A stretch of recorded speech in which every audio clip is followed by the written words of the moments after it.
Ali je lahko zdrav človek dan danes, v naših časih? Moje mnenje je, da absolutno ja. Tukaj se še vedno ni nič spremenilo. Spremenilo se je samo naše okolje, nikakor pa ne mi, naša notranjost. In kdor pozna tehnologijo, narave in človeka, ta pozna svojo notranjost in ve, da je s tem možno regulirati vse. In tukaj tudi je edini pravi naslov našega zdravja. Kdor to razume, ta lahko spreminja vsako svojo sekundo, tudi zdravje.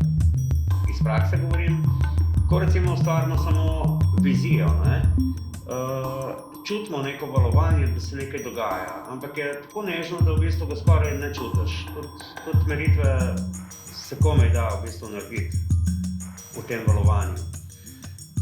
Na kar pa dodamo zraven še nek občutek, bi rekel ljubezni, ali pa zadovoljstva, ali pa sreče, se pa ta vibracija, pa to valovanje izredno ojača, bi rekel krat 50, krat 100.